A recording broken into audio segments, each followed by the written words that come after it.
আমি এখন যাযাবর। পাপা কি আর কারোর আছে না তো? তুমি খাবে? খাবে না? স্ট্রাগল করলে লাইফে তুমি একদিন সাকসেস পাবে, আমি বলছি, আমি না, বলে গেছেন। আমার মানি হেঁটে হেঁটে আসছে, দেখো কোথায় যাচ্ছ। ফ্ল্যাশব্যাক।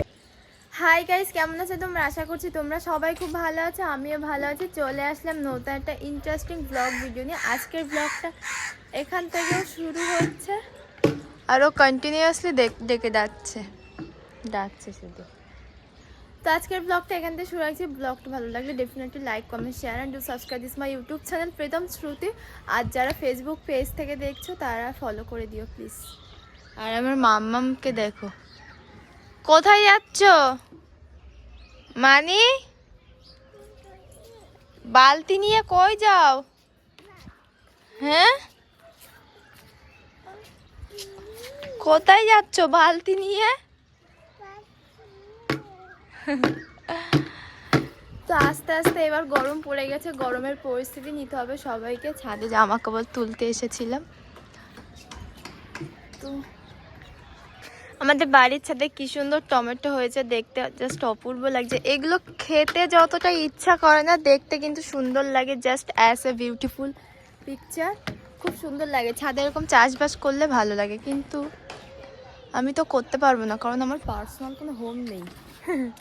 যেখানে সেখানে আমি এখন উড়ে বেড়াই। আমি এখন যাযাবর হয়ে ঘুরে বেড়াই। যদি কোনো একটা পার্সোনাল কিছু করতে পারি তবেই সেদিনকারই কিছু করার চেষ্টা করি। এখানে মাটিগুলো খুলে রেখেছে, এখনও প্রচুর পরিমাণে চাষ হবে। এখানে আনলিমিটেড টমেটো হয়েছে, বাট বোঝা যাচ্ছে না গাছগুলোতে কতগুলো টমেটো হয়েছে। আর এই যে এই ব্যক্তির কাজ শুরু হয়েছে, একে যেন কাজ দেওয়া হয়েছে যে তুই ছাদে আসলে এই কাজগুলো করবি, পার ডে এই কাজ করবি। ও নিজে থেকে কাজ খুঁজে নেয়। এই ক্লিপটা কেমন হয়েছে? আমি আমার মাম্মামকে গিফট করেছি। গিফট কি মা? হ্যাঁ, তো চলো বেশি বগর বগর না করে আমার কাজগুলো আগে করে ফেলানো যাক, তারপর একটু বাজারে যেতে হবে। প্রীতম আমার উপর দায়িত্ব দিয়েছে যে আজকের বাজার করার দায়িত্বটা আমার, কারণ ও আজ অনেকটা দূরে গেছে, গাড়ি নিয়ে ভাড়া নিয়ে গেছে অনেকটা দূরে। তো আমাকে বললো তুমি একটু করে নাও, আমার রাত হয়ে যাবে। তো সবাইকে সংসার করতে গেলে সবাই মানে কি বলবো, 4 হাত এক যখন করছি, 4 হাত মিলেই কাজটা করতে হবে, তাই তো? শুধু আমার ব্যথাটা বুঝলাম না, তার ব্যথাটাও বুঝতে হবে, কারণ 4 হাত এক করেছি আমরা, তাই না? মিলেমিশে কাজ করলে তবেই তো সংসারটা টিকে থাকে। সংসারের যে কজন মেম্বার, আমরা 3 জন মেম্বার, তার মধ্যে একটা ছোট্ট বেবি মেম্বার, ও তো আর কিছু পারে না। সো হাজব্যান্ড ওয়াইফ মিলে কাজ করতে হয়। তো আজকে বাজারের দায়িত্ব আমাকে দিয়েছে, তাই আমাকে বাজার করতে যেতে হবে মাম্মামকে নিয়ে। স্ট্রাগল করলে লাইফে তুমি একদিন সাকসেস পাবে, আমি বলছি, আমি না, বলে গেছেন। কারা বলেছে বলো তো এটা কমেন্ট করে। ছাদের থেকে নিচে চলে এসে মাম্মামের জন্য একটু টিফিন করছিলাম, সন্ধ্যাবেলা সুজি করছিলাম। আজকে অনেকদিন সুজি খাওয়ানো হয় না, তাই কিন্তু আজকে মাম্মামকে সুজি খাওয়াচ্ছিলাম। অনেকক্ষণ এসে ছাদের থেকে তাড়াতাড়ি করে আজকে সন্ধ্যাবেলা টিফিনটা করে নিচ্ছি, কারণ একটু পরেই বাজারে যাবো বাজার করতে, সেই জন্য তাড়াতাড়ি করে নিচ্ছি। আর এসে খাওয়াবো, বাজার থেকে আসবো তারপরে খাবো, ততক্ষণ এটা ঠান্ডা হয়ে যাবে। তাড়াহুড়ো করে খাওয়াতে গেলে জিভ টিপ যদি পুড়ে যায়, সেই কারণে। তাই তো মাম্মা? আমি দাও। ও তুমি খাবে? খাবে না? হ্যাঁ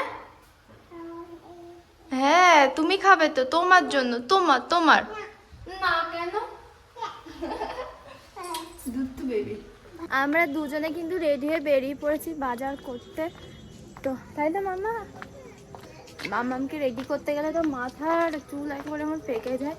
তো চলো বাজারে গিয়ে দেখা হচ্ছে, যদি বাজারে যে সম্ভব হয় কিছু দেখানো তাহলে দেখাবো। গাইস, বাজার থেকে তো চলে এসছে, আর মাছ নিয়ে এসছে। এই যে মাছ ভাজা করছিলাম, এটাকে কি যেন একটা মাছ বলে, রূপচাঁদা মাছ। হ্যাঁ, রূপচাঁদা মাছ নিয়ে এসে, অনেকে খাওয়া হয় না এই মাছটা। মাছ নিয়ে এসছি, আর সবজি বাজার করে নিয়েছি। সবজি বাজার বলতে একটা ফুলকপি নিয়ে এসছি, তাই আমার 150 টাকা চলে গেছে। এই পেটটার জন্য যে গাইস কত কিছু করতে হয়, শুধু পয়সা দরকার। তো তো মাছটা মোটামুটি ভাজা করা হয়ে গেছে। প্রীতম বলেছে যে আমি আসার আগে তাড়াতাড়ি রান্না করো, আমার খুব খিদে পেয়েছে।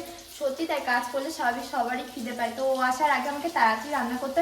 ভাতটা হয়ে গেছে, ওই যে ভাত কমপ্লিট হয়ে গেছে রান্না করা, শুধু তরকারিটা করবো, ফুলকপির তরকারি করব। তো চলো, একটু বেরিয়েছি, মানে আমার বাড়িতে এসছে একটু বাজার করে, মাছ কাপড়ে কিছু বাজার করে চালের বস্তা তুলবো, সেই কারণে কিন্তু 3 জন বেরিয়েছি। ভেবেছিলাম আমার বাড়িতে আমার মামামকে রেখে যাব, কিন্তু থাকবে না, তাই কিন্তু ওকে আবার নিয়ে যেতে হচ্ছে। আর এই যে মায়ের গ্যাসটা একটু ভরিয়ে দেবো, মার গ্যাস শেষ হয়ে গেছে। আর এই যে মামাম আর মামামের পাপা, আর এটা আমি। বাজারে যেতে গিয়ে কিন্তু মায়ের সাথে দেখা হচ্ছে, পৃথিবীর সব থেকে সুন্দর মুখ। গাইস, আমরা এসলাম চালের দোকানে, এই যে চাল নিলাম। প্রীতম ওই যে চালের, এটা হচ্ছে পাইকারি বাজার। এখান থেকে আমরা আগে একবার নিয়ে গেছিলাম, তাই এখানেও কিন্তু এসে একটু কমে পাওয়া যায়, সেটা যতটা সেফ হয় সেভ করার চেষ্টা করি, কারণ একটা বাচ্চা আছে সবাই জানি। তো এই যে পাইকারি বাজারে চলে এসছে আমরা, এই যে আর পুচকুলিটা যেখানে যায় যেতেই হয় ওকে। তো এই যে সে চালের দোকানে, এই যে ভালো তো বলতো না খাওয়াতে বুঝবো কি। আজকে যতটা সম্ভব মাছ খাবারই চেষ্টা করবো, তাই তো। এই যে চালের সেই গোডাউন, আগেরবার এই কাকার কাছ থেকে নিয়ে গেছিলাম। তো এই যে তখন তুমি পাল্টাও 25 কেজি ওয়েট। কিরাম লাগলো 25 কেজি ওয়েট? সিমেন্টের বস্তা 50 কেজি। যখন আমি আগে কাজ করি, অনেকবারই কাজ করতাম ছোটবেলা, আমি ছোট থেকেই কাজ করি, ঠিক আছে। না, প্রীতমকে দেখে মনে হবে রোগা, কিন্তু না, ওর গায়ে শক্তি আছে। ওই দেখো গাইস, তোমরা দেখে নিয়েছো তো। এই চালটা তোলা হয়ে গেছে, এবার যাব আমরা কোথায়? গ্যাস ভরাতে আর বাজার করবো। ময়নার হাটে যাব, আমাদের ওখানে হাট আছে, তো সেই হাটে যাব। আর ময়নার হাটে যাব, অনেক দূর হয়ে যাবে তো। আর এই পুচকুলিটাকে দেখো। চাল নিয়ে আসার পরে বাজার ফাজার করার পর আর ভিডিওটা কন্টিনিউ করতে পারিনি, কারণ মামাম খুব দুষ্টুমি করছিল, সেই কারণে আর পসিবল হয়নি। তো যাই হোক, এটা হচ্ছে নেক্সট ডে দুপুরবেলা। তো দুপুরবেলা লাঞ্চে আজকে রয়েছে হচ্ছে আমার আলু শিম আর সজনাটা রুই মাছের তরকারি, আর এখানে রয়েছে পেঁয়াজ কলি আর আলু ভাজা। আর মাম্মাম কিন্তু ওখানে উঠে গেছে, আমি যেই ভাতটা নিয়ে এসে বসেছি সেই কিন্তু মাম্মাম উঠে গেছিলো, আমি আবার ঘুম পাড়িয়ে দিয়েছি। প্রীতম সকালবেলা 6:30টার সময় বেরিয়েছিল। আমি 2 দিন ধরে ভোরবেলা রান্না করতে পারছি না, কারণ আমার গলার টনসিল খুব ব্যথা হয়েছিল, ফুলেছিল, সেই কারণে ও বলেছিল ভোরবেলা উঠতে হবে না, কারণ যেহেতু এখন মানে গরম ঠান্ডা মিশিয়ে পড়ছে, সেই কারণে আর উঠতে পারছি না 3 দিন ধরে। তো আমার 10টার মধ্যে রান্না হয়ে যায় সকাল, তো ও এসে খাওয়া দাওয়া করে চলে যায়। ও একটু আজকে এসেছিলো 12টার সময়, এসে খাওয়া দাওয়া করে স্নান করে বেরিয়ে পড়েছে। তো ও বেরিয়ে গেছে, তারপরেই কিন্তু আমি খেতে বসেছিলাম। আর মাম্মাম এদিকে উঠে গেছিলো, আবার ঘুম পাড়ি দিয়ে খেতে বসেছি। তাড়াতাড়ি করে খেয়ে নিয়ে গেছে, বলে আবার কখন উঠে যাবে নিজেও জানি না, তখন খাওয়া দাওয়া ভোগে। আজ আমি তোমাদের সাথে আমার নিজের রান্না নিজের রিভিউ দেবো যে কেমন হয়েছে। তো চলো, ফার্স্টে ভাতটাকে মাখছি আমি। এই যে আমার রান্না আমার তো ভালোই লাগে, কারণ আমি নিজে কষ্ট করে রান্না করেছি। আর কারোর ভালো লাগুক বা না লাগুক, আমার তো লাগে না, আমার বড়েরও ভালো লাগে। আমি এখন রান্না করে শিখে গেছি।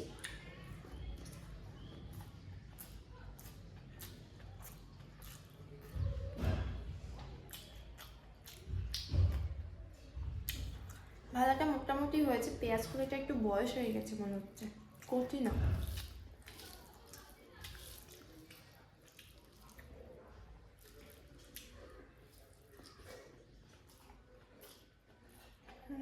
ভালো।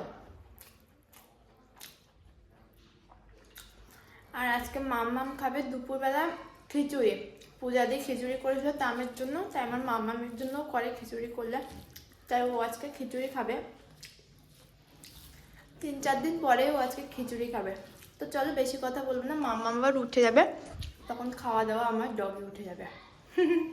আজ আমাদের একটা রাইস সেরেমনি ইনভিটেশন আছে, তো আমি রেডি হয়ে গেছে, আর মাম্মামও রেডি হয়ে গেছে। আমার বর আসছে, ও গাড়ি নিয়ে আসছে। তো ও আমাকে বেরোতে বলেছে কিছুক্ষণ পরে, আর ও রাস্তায় আসছে, মেন রাস্তায়, ওখানে দুজনে দেখাবে। আর আমার মাম্মাম এই যে লুকটা, এখনকার লুকটা, এই যে একটু পরে মাম্মাম ড্রেসটা চেঞ্জ করবে, এই ড্রেসটা পরে যাচ্ছে। ওর পাপার নতুন ড্রেস আছে। আমার বাপের বাড়িতে মাম্মামের ভালো ড্রেসগুলো, কারণ এখানে ঘরে আলমারি নেই, তো সেই জন্য ভালো ড্রেসও রাখতে পারি না, ইঁদুরে কেটে দেয়।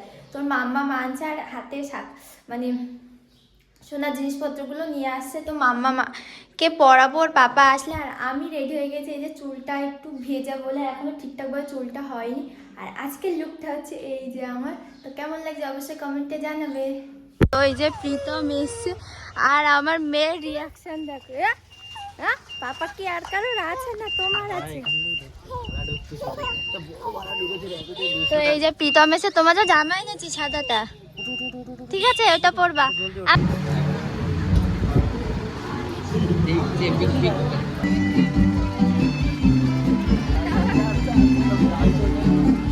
দেখ আমার হাতে বেঁধে গেছিল।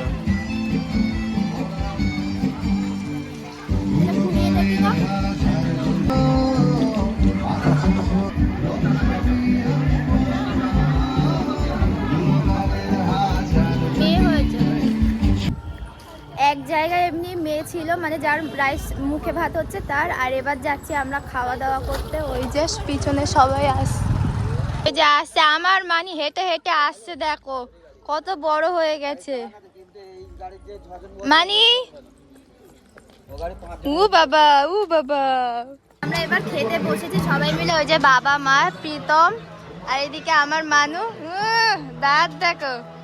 আর ওদিকে পবি একে একে বসেছে, পবি ওইখানে বসে আছে। তো এই যে আমরা এখন খাওয়া দাওয়া করবো, এখনো প্লেট কিছু দেয়নি, দেবে যখন তখন যতটুকু পসিবল হবে শেয়ার করে গান বাজ। তার কিছুক্ষণ পরেই কিন্তু আমাদের প্লেট দিয়ে দিয়েছিল। প্লেট দিতে একটু লেট হয়েছিল কারণ আমাদের আগে যে ব্যাচ বসেছে তাদের খাওয়া কমপ্লিট হয়নি, সেই কারণে। দেন মেনুতে ছিল নান, চানা মশলা, চিলি চিকেন কষা, সাদা ভাত, সর্ষে পাবদা, খাসির মাংস, চাটনি, পাঁপড়, রসগোল্লা, রসমালাই, হজমোলা আর ছিল স্যালাড। লাস্টে কিন্তু আইসক্রিমও ছিল। আমার মাম্মাম কিন্তু নান আর চানা মশলাটা ভীষণভাবে খেতে ভালোবাসছিল। এই দেখো আমি খাসির মাংস দিয়ে কিন্তু অনেকটা ভাত খেয়ে ফেলেছিলাম, আর খাসির মাংস খুব সুন্দর হয়েছিল। তো গাইস খাওয়া দাওয়া করে ফাইনালি বাড়িতে চলে এসেছি। বেশিক্ষণ লেট করিনি কারণ প্রীতম আমার গাড়ি নিয়ে বেরোবো, সেই কারণে। তো এখানে এসে বসলাম, দাঁড়ালাম। এই আরে আইসক্রিম দিতে মানে খাওয়ার জন্য বায়না করছে। তো এই যে আমার লুকটা ছিল এতক্ষণ দেখাতে পারি, কেমন লাগছে আমাকে অবশ্যই কমেন্ট করে জানিও।